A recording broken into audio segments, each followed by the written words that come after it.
অজু ছাড়া কোনো প্রাণী জবাই করলে সেটা হালাল হবে কিনা? অজু ছাড়া মোরগ জবাই করলে, হাঁস জবাই করলে খাওয়া যাবে?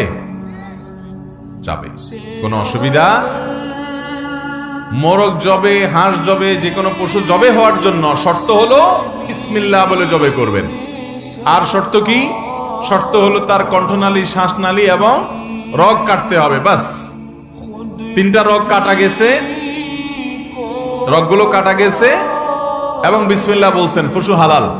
আপনার ওযু আছে না নাই এটাতে কিচ্ছু আসবে যাবে। এমনকি গোসল ফরজ হয়েছে ওই অবস্থা বিসমিল্লাহ আল্লাহু আকবার বলে জবাই করছেন, রগগুলো ঠিকই কাটা গেছে আর বিসমিল্লাহ বলছেন, খাওয়া হালাল হবে। আমাদের দেশে মুরগি জবাই কি নিজে কত রকমের কুসংস্কার আছে। অনেকে বলে যেমন এই যে ওযু ছাড়া মুরগ জবাই করা যাবে না। অনেকে বলে এক পায়ের নিচে পাড়া দিয়ে ধরে আরেক পায়ের নিচে ওই যে কল্লাটা টেনে একা একা জবাই করা যাবে না, কমপক্ষে দুইজন লাগবে। অনেকে বলে ভাই বোন একজনে ধরলে আরেকজনে জবাই করলে এটা করা যাবে না। অনেকে বলে স্বামী স্ত্রী একজনে ধরবে আরেকজন জবাই করবে, এটা করা যাবে না। অনেকজন বলে গর্ভবতী মহিলা তাদেরকে সাথে নিয়ে মোরগ জবাই করা যাবে না। এরকম মোরগ জবাই করাকে নিয়ে যে কত কুসংস্কার আমাদের দেশে আছে একমাত্র আল্লাহ জানে। আর বেশিরভাগ মাসালা দেখবেন যে মহিলাদের বিরুদ্ধে। একটু আগে বললাম না, দেখছেন প্রমাণ, সব ফতোয়াবাজি সব কাদের বিরুদ্ধে?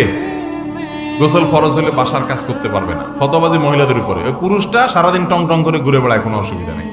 মাসালা সব কার বিরুদ্ধে? মহিলাদের বিরুদ্ধে।